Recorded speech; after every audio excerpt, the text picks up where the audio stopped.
নমস্কার বন্ধুরা, আজকে আবার নতুন একটি ভিডিও নিয়ে চলে এসেছি। বিশ্ব ভাষা দিবস, এদিন ছিল শনিবার। আমরা অনেক দিন বাইরে যাইনি, সেই জন্য বেরিয়ে পড়েছিলাম জলপাইগুড়ি, লাটাগুড়ি, মূর্তি নদী ঘুরতে ঘুরতে ঠিক পৌঁছে গিয়েছিলাম সেই মূর্তি নদীতে, যেখানে ডুয়ার্স অঞ্চল, একদিকে ভুটান, একদিকে ভারত এবং তার মাঝখান দিয়ে বয়ে চলেছে মূর্তি নদী। অপরূপ সুন্দর, পাহাড়ের থেকে সুন্দর জল এই মূর্তি নদী দিয়ে বয়ে চলেছে। সেখানে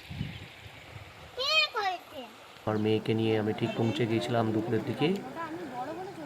ঠিক যে ওই দিকে জঙ্গল দেখছেন, ওখানে প্রচুর হাতি দেখা যায়, কিন্তু এখন এই মুহূর্তে ছিল না। মাঝে মাঝেই দেখা যায়।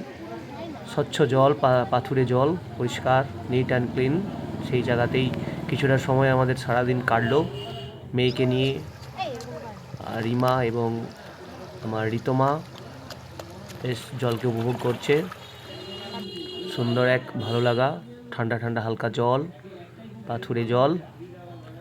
ঠিক ডুয়ার্স অঞ্চলের এই মূর্তি নদীর প্রাকৃতিক সৌন্দর্য দেখার জন্য অনেকে এখানে উপস্থিত হয়। আমরাও ঠিক পৌঁছে গিয়েছিলাম। এর আগে এক বছর আমরা গিয়েছিলাম মূর্তি নদী, কিন্তু ঠিক সঠিক জায়গায় আমরা পৌঁছাতে পারিনি। আজকে ঠিক সঠিক যে মূর্তি নদীর যে আইলাম মূর্তি, এই ভিউ পয়েন্ট, সেইখানে আমরা চলে গিয়েছিলাম। ওকে, ধন্যবাদ, সবাই ভালো থাকবেন, নমস্কার।